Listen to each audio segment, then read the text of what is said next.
ನಮಸ್ಕಾರ ವೀಕ್ಷಕರೇ, ಜ್ಯೋತಿಷ ಧರ್ಮ ವಿಶೇಷ ಕಾರ್ಯಕ್ರಮಕ್ಕೆ ಸ್ವಾಗತ. ಇವತ್ತು ಎಲ್ಲ ಕಡೆ ಚರ್ಚೆ ಆಗ್ತಿರುವಂತದ್ದು ಚನ್ನಪಟ್ಟಣ ಇಲೆಕ್ಷನ್. ಕುಮಾರಸ್ವಾಮಿ ಅವರ ಮಗನಿಗೆ ಈ ಬಾರಿ ಆದ್ರೂ ಅದೃಷ್ಟ ಸಿಗುತ್ತಾ, ಯೋಗೀಶ್ವರ್ ಗೆಲ್ತಾರ, ಈ ಎಲ್ಲ ಚರ್ಚೆಗಳು ನಡೀತಾ ಇದ್ದಾವೆ. ಅಲ್ಲೆಲ್ಲ ಕೇಳಿದ್ರೆ ಎಲ್ಲರೂ ಹೇಳೋದು ಒಂದೇ ಮಾತು, ಯೋಗೀಶ್ವರ್ ಗೆಲ್ತಾರೆ, ಒಂದು 8,000 ಓಟಿಗಾದ್ರು ಗೆಲ್ತಾರೆ ಅಂತ. ಅದನ್ನೆಲ್ಲ ನಾವು ಬಿಲೀವ್ ಮಾಡಕ್ಕಾಗಲ್ಲ. ಜನ ಅವರವರ ಇಚ್ಛೆ ಮಾತಾಡ್ತಾರೆ, ಆದ್ರೆ ವೋಟಿಂಗ್ ಹಾಕಿದ್ದು ಜನನೇ ಬೇರೆ ಇರ್ತಾರೆ. ಅವ್ರು ಯಾರಿಗೆ ವೋಟ್ ಹಾಕಿದ್ದಾರೆ ಅನ್ನೋದು ಯಾರಿಗೂ ಕೂಡ ಗೊತ್ತಾಗಲ್ಲ. ನಾಳೆ 23ನೇ ತಾರೀಕು ಗೊತ್ತಾಗತ್ತೆ. ಆದ್ರೆ ಇವತ್ತು ನಾವಿಲ್ಲಿ ಇಬ್ಬರ ಜಾತಕವನ್ನು ಇಟ್ಟುಕೊಂಡು ಕೂಲಂಕುಷವಾಗಿ ಪರಿಶೀಲನೆ ಮಾಡ್ತಾ ಇದ್ದೀವಿ, ಯಾರು ಗೆಲ್ತಾರೆ ಅಂತೇಳಿ. ನನ್ನ ಹತ್ರ ನಿಖಿಲ್ ಅವರ ಜಾತಕ ಕೂಡ ಇದೆ, ಹಾಗೆ ಯೋಗೀಶ್ವರ್ ಅವರ ಜಾತಕ ಕೂಡ ಇದೆ. ಇಬ್ಬರ ಜಾತಕ ತುಂಬಾ ಕ್ಲೋಸ್ ಸೋರ್ಸಸ್ ಗಳಿಂದ ಬಂದಿರೋದ್ರಿಂದ ಆ ಡೇಟ್ ಆಫ್ ಬರ್ತ್ ಮತ್ತೆ ಇದನ್ನ ನಾನು ಮೆನ್ಷನ್ ಮಾಡಕ್ ಹೋಗಲ್ಲ. ನಮಗೆ ರಾಜಕೀಯವಾಗಿ ಏನ್ ಬೇಕು, ನಾಡಿನ ರಿಸಲ್ಟ್ಗೆ ಸಂಬಂಧಪಟ್ಟ ಏನು ಬೇಕು ಅಷ್ಟನ್ನು ಮಾತ್ರ ನಾನು ವಿಶ್ಲೇಷಣೆ ಮಾಡ್ಲಿಕ್ಕೆ ಹೋಗ್ತೀನಿ. ಇಬ್ಬರ ಜಾತಕವನ್ನು ನೋಡಿದ ಮೇಲೆ ನಮಗೆ ಅನ್ಸಿದ್ದು ಇಬ್ಬರಿಗೂ ಕೂಡ ಯೋಗ ಫಲ ಇಲ್ಲ, ಅಂದ್ರೆ ಇಬ್ರು ಕೂಡ ಗೆಲ್ಲುವುದಿಲ್ಲ. ಹಾಗಿದ್ರೆ ಯಾರು ಗೆಲ್ತಾರೆ? ಇರೋದೇ ಇಬ್ರು. ಬರ್ತೀನಿ ಆ ಮಾತಿಗೆ. ಯೋಗ ಫಲ ಇಲ್ಲ ಅಂತ ಹೇಳಿದರೆ ಇಬ್ಬರ ಜಾತಕದಲ್ಲಿ ಕೂಡ ಅವರ ಹೆಸರಿನಲ್ಲಿ, ಈಗ ಯೋಗೀಶ್ವರ್ ಅವರ ಹೆಸರಿನಲ್ಲಿ, ನಿಖಿಲ್ ಅವರ ಹೆಸರಿನಲ್ಲಿ ಗೆಲ್ಲುವಂತಹ ಯೋಗಗಳು ಇಬ್ಬರ ಜಾತಕದಲ್ಲಿ ಕೂಡ ಕಂಡು ಬರ್ತಾ ಇಲ್ಲ. ಆದ್ರೆ ಅವರ ಬೆನ್ನ ಹಿಂದೆ ಯಾರು ನಿಂತಿರ್ತಾರೆ, ಅವರು ಹಾಕುವಂತ ಸಪೋರ್ಟ್, ಅವರು ಕೊಡುವಂತ ಬೆಂಬಲದಿಂದ ಇಬ್ಬರ ಭವಿಷ್ಯ ಕೂಡ ನಿರ್ಧಾರ ಆಗುತ್ತೆ. ಅದು ಸೈಡಿಗಿರ್ಲಿ. ಈಗ ವಿಶ್ಲೇಷಣೆ ಮಾಡೋದಾದ್ರೆ ನನಗೆ ಈ ಕನ್ಫ್ಯೂಷನ್ ಬಂದಾಗ ನನ್ನ ಗುರುಗಳು ಜ್ಯೋತಿಷಿ ಆಗಿರುವಂತಹ ಶ್ಯಾಮ್ ಪ್ರಕಾಶ್ ಶರ್ಮಾ ಅವರನ್ನು ಕೂಡ ನಾನು ಸಂಪರ್ಕಿಸಿದೆ. ಅವರು ಮತ್ತೆ ನಾನು ಕೂಡ ಇಬ್ರು ಡಿಸ್ಕಸ್ ಮಾಡಿದ್ವಿ. ಈ ಮ್ಯಾಟರ್ ಬಗ್ಗೆ ಡಿಸ್ಕಸ್ ಮಾಡಿದ ಬಳಿಕ ನಾವು ಇಬ್ರು ಕೂಡ ಒಂದು ಇದಕ್ಕೆ ಬಂದಿದ್ದೀವಿ, ಏನಂತಂದ್ರೆ ಒಂದು ವಿಶ್ಲೇಷಣೆಗೆ ಬಂದಿದ್ದೀವಿ. ಆ ವಿಶ್ಲೇಷಣೆಯನ್ನು ಇವತ್ತು ನಿಮ್ಮ ಮುಂದಿರ್ತೀವಿ. ಅವರು ಕೂಡ ಸ್ಪಷ್ಟವಾಗಿ ಇದೇ ವಿಶ್ಲೇಷಣೆಗೆ ಅವರು ಹೇಳಿದ್ದಾರೆ. ನಿಖಿಲ್ ಅವರ ಜಾತಕವನ್ನು ನೋಡೋದಾದ್ರೆ ನಿಖಿಲ್ಗೆ ಚತುರ್ಥದಲ್ಲಿ ಶನಿ ಇರೋದ್ರಿಂದ ವೈರಿಗಳೇ ಎದುರಳಿ ಆಗಿರ್ತಾರೆ, ಅಂದ್ರೆ ತಮ್ಮ ಜೊತೆಗಿದ್ದವರೇ ಈಗ ದೂರ ಆಗಿ, ಅದು ನಿಮಗೆ ರಾಜಕೀಯವಾಗಿ ಕೂಡ ಗೊತ್ತು. ಪಂಚಮದಲ್ಲಿ ರಾಹು, ಅವನು ಕೂಡ ವೈರಿಕಾಟವನ್ನು ಕೊಡ್ತಾನೆ. ಹಾಗಾಗಿ ಇಲ್ಲಿ ಅವರಿಗೆ ಯೋಗ ಫಲ ಕಡಿಮೆ ಇದೆ. ಶುಕ್ರ ಮಹಾದೇಶ ನಡೀತಾ ಇದೆ ಇವರಿಗೆ. ಗುರು ಬಲ ಇದೆ, ಈಗ ಗೋಚಾರದಲ್ಲಿ ಗುರು ಬಲ ಇರೋದ್ರಿಂದ ಪ್ರಬಲವಾದ ಬೆಂಬಲ ಸಿಗುತ್ತೆ ಇವರಿಗೆ. ವೋಟಿಂಗ್ ಈಗ ಲಾಸ್ಟ್ ಟೈಮ್ ಎಲ್ಲ ಮಂಡ್ಯದಲ್ಲಿ ಹೋದ್ರು, ರಾಮನಗರದಲ್ಲಿ ಹೋದ್ರು, ಸೋತ್ರು, ದೊಡ್ಡ ಅಂತರದಲ್ಲಿ ಸೋತ್ರು. ಆದ್ರೆ ಈ ಬಾರಿ ಅಂತಹ ಪರಿಸ್ಥಿತಿ ಇಲ್ಲ, ಒಳ್ಳೆ ಫೈಟ್ ಕೊಡ್ತಾರೆ, ತುಂಬಾ ಬೆಂಬಲ, ತುಂಬಾ ಜನ ಸಪೋರ್ಟ್ ಅವರಿಗೆ ಸಿಗುತ್ತೆ. ಶನಿ ಮತ್ತು ರಾಹು ನಕಾರಾತ್ಮಕವಾಗಿದ್ದಾರೆ, ಋಣಾತ್ಮಕವಾಗಿದ್ರು ಕೂಡ ಶುಕ್ರ ದೇಶೆ ಒಂದು ಅವಕಾಶವನ್ನ ನಿಖಿಲಿಗೆ ಖಂಡಿತವಾಗಿ ಸೃಷ್ಟಿಸಿದೆ.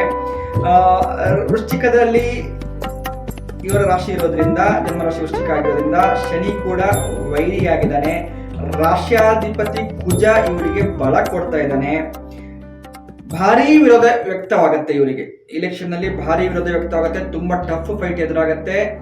ಆದರೆ ಇವರಿಗೆ ಈಗ ಗೋಚಾರದಲ್ಲಿ ಗುರುಬಲ ತುಂಬಾ ಚೆನ್ನಾಗಿದೆ.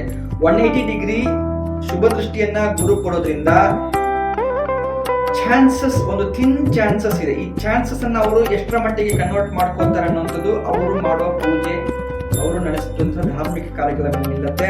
ಯೋಗ ಫಲ ಕಡಿಮೆ ಇದ್ರೆ, ಜಾತಕದಲ್ಲಿ ಯೋಗ ಫಲ ಕಡಿಮೆ ಇದೆ, ಇವರಿಗೆ ಗೆಲ್ಲುವ ಯಾವ ಯೋಗಗಳಿಲ್ಲದಿದ್ರು ಕೂಡ ಈ ಬಾರಿ ಅಂದ್ರೆ 2028ರ ವರೆಗೆ ಶುಕ್ರ ದೇಶ ನಡೀತಾ ಇದೆ. ಈ ಒಂದು ಹಂತದಲ್ಲಿ ಒಂದು ಚಿಕ್ಕ ಥಿನ್ ಚಾನ್ಸಸ್ ಅವರಿಗೆ ಒಂದು ರಾಜಕೀಯ ಗೆಲುವನ್ನು ಕಾಣುವಂತಹದ್ದು ಖಂಡಿತ ಆಗಿದೆ. 50% ಬಲ ಇರೋದ್ರಿಂದ ಇನ್ನು 50% ಇವರು ಎಕ್ಸ್ಟ್ರಾ ಎಫರ್ಟ್ ಹಾಕಿದ್ರೆ ಖಂಡಿತವಾಗಿ ಕೂಡ ಒಂದು 18,000 ರಿಂದ 20,000 ಓಟಿಗೆ ಇವರಿಗೆ ಗೆಲ್ಲುವಂತಹ ಒಂದು ಚಾನ್ಸಸ್ ಈ ಬಾರಿ ಬರುತ್ತೆ.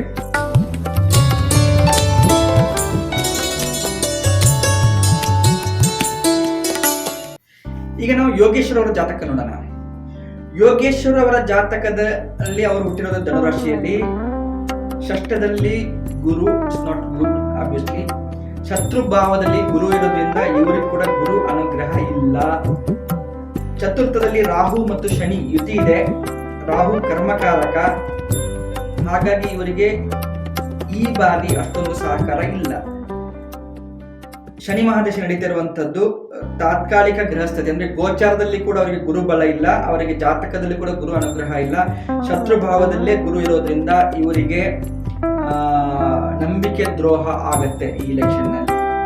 ಖಂಡಿತವಾಗಿ ಯೋಗೇಶ್ವರ್ ಯಾರನ್ನು ನಂಬಿಕೊಂಡು ಹೋಗಿದ್ದಾರೋ ಅವರಿಂದ ಅಷ್ಟು ರೀತಿಯ ಸಹಕಾರ ಸಿಗದೆ ಕೊನೆ ಕ್ಷಣದಲ್ಲಿ ಈ ಸೋಲು ಆಗಬಹುದು. ನಾನು 2 ಜಾತಕ ನೋಡಿದ್ರೆ ಅವಾಗ ಹೇಳಿದೆ ನಿಮಗೆ, ಎರಡರಲ್ಲೂ ಕೂಡ ವೈಯಕ್ತಿಕವಾಗಿ ಗೆಲುವಿನ ಭಾವ ಇವರಿಗಿಲ್ಲ, ಗೆಲುವಿನ ಒಂದು ಶುಭ ಫಲಗಳಿಲ್ಲ.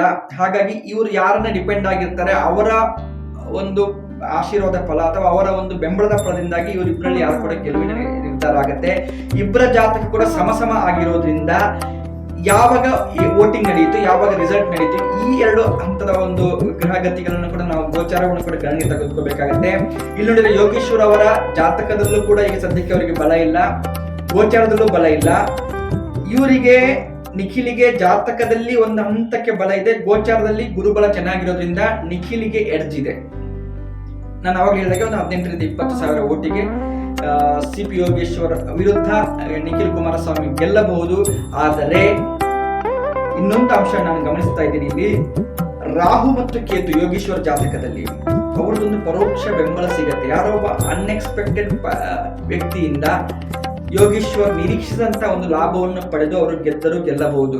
ನಾನು ನಿಮಗೆ ಟ್ರಂಪ್ ಇದ್ದ ಮೊನ್ನೆ ಹೇಳ್ತಾ ಇದ್ದೆ, ಟ್ರಂಪ್ ಈ ಸತಿ ಗೆಲ್ಲಕ್ಕಾಗಲ್ಲ ಅಂತ. ಆದ್ರೆ ಟ್ರಂಪಿನ ಜಾತಕದಲ್ಲಿ ಅಂತ ರಾಹು ಇದೇ ರೀತಿಯಾದ ಒಂದು ಬಲವನ್ನು ಕೊಟ್ಟ ಕಾರಣಕ್ಕೆ ಟ್ರಂಪ್ ಅವರು ಅನಿರೀಕ್ಷಿತವಾಗಿ ಗೆದ್ರು. ತುಂಬಾ ಅನಿರೀಕ್ಷಿತವಾಗಿ ಅವರಿಗೆ ಜಾತಕದಲ್ಲಿ ಬಲ ಇಲ್ಲದ್ರೂ ಕೂಡ ರಾಹು ಏರುಪೇರು ಮಾಡುವಂತಹ ಒಂದು ಸಾಮರ್ಥ್ಯವನ್ನು ಹೊಂದಿರುವಂತಹ ರಾಹು ಅವರಿಗೆ ಬಲ ಕೊಟ್ಟ ಕಾರಣ ಗೆದ್ರು. ಅದೇ ರೀತಿಯಾದ ಒಂದು ಬಲವನ್ನು ಏನಾದ್ರು ರಾಹು ಯೋಗೇಶ್ವರಿಗೆ ಕೊಟ್ಟರೆ ರಿಸಲ್ಟ್ ಚೇಂಜ್ ಆಗ್ಬೋದು.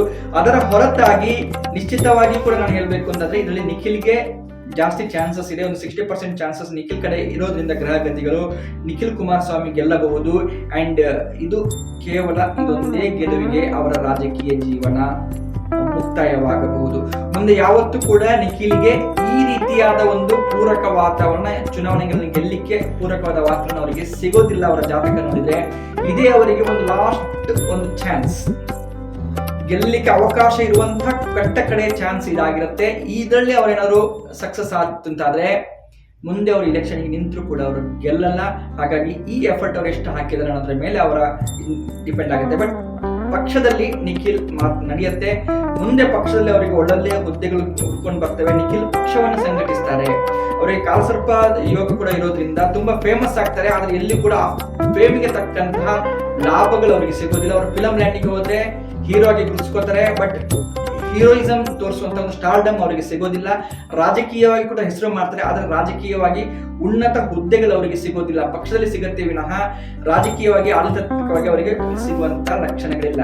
ಅಂಡ್ ಯೋಗೇಶ್ವರ್ ಜಾತಕಕ್ಕೆ ಬಂದ್ರೆ ನಾನು ಇನ್ನೊಂದು ಮಾತನ್ನು ಇಲ್ಲಿ ಹೇಳ್ತೀನಿ. 2029 ಬಳಿಕ ಅವರಿಗೆ ತುಂಬಾ ಪ್ರಬಲವಾದ ರಾಜಯೋಗಗಳು ಒದಗಿ ಬರ್ತವೆ. 2029 ತನಕ ಅವ್ರು ಕಾಯಬೇಕು. 2028 ಮಧ್ಯಭಾಗದಿಂದ ಯೋಗೀಶ್ವರ್ ಅವರ ಜಾತಕದಲ್ಲಿ ಒಳ್ಳೆಯ ಗ್ರಹ ಫಲಗಳು ಮತ್ತೆ ಗೋಚಾರದಲ್ಲಿ ಕೂಡ ಕೆಲವೊಂದಿಷ್ಟು ಬದಲಾವಣೆಗಳಾಗೋದ್ರಿಂದ ಅವರಿಗೆ ಮಂತ್ರಿ ಸ್ಥಾನದ ಯೋಗಗಳು ಮತ್ತು ರಾಜಕೀಯವಾಗಿ ಅವರಿಗೆ ಏಳಿಗೆ ಸಿಗಬಹುದು.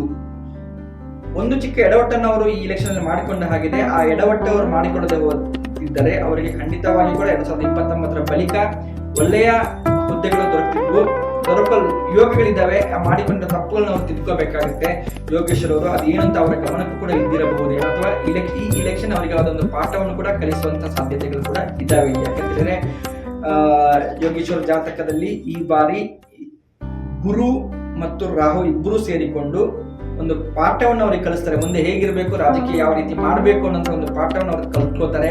ಈ ಪಾಠವನ್ನು ಅವ್ರು ಇಂಪ್ಲಿಮೆಂಟ್ ಮಾಡಿದ್ದೇ ಆಗಿದ್ದಲ್ಲಿ 2029 ಬಳಿಕ ಅವರಿಗೆ ಒಳ್ಳೆಯ ಯೋಗಗಳು ಬರ್ತವೆ. ಕಾದೊಂಡು ಇನ್ನು 3 ದಿನ ಅಷ್ಟೇ ಇಲೆಕ್ಷನ್ ಏನಾಗತ್ತೆ ಅಂತೇಳಿ ಮತ್ತಷ್ಟು ವಿಚಾರಗಳೊಂದಿಗೆ ಮತ್ತೆ ನಿಮಗೆ ಭೇಟಿ ಆಗ್ತೀವಿ. ನಾಳೆ ಮಹಾರಾಷ್ಟ್ರ ಇಲೆಕ್ಷನ್ ಬಗ್ಗೆ ತುಂಬಾ ಕ್ರಿಟಿಕಲ್ ಆಗಿರುವಂತಹ ಒಂದು ನಾನು ಬೆಳಿಗ್ಗೆ ಪರಿಶೀಲಿಸ್ತಾ ಇದ್ದೆ. ತುಂಬಾ ಕ್ರಿಟಿಕಲ್ ಆದಂತಹ ಒಂದು ಗ್ರಹಗತಿಗಳು ಕಂಡು ಬರ್ತಾ ಇದ್ದಾವೆ.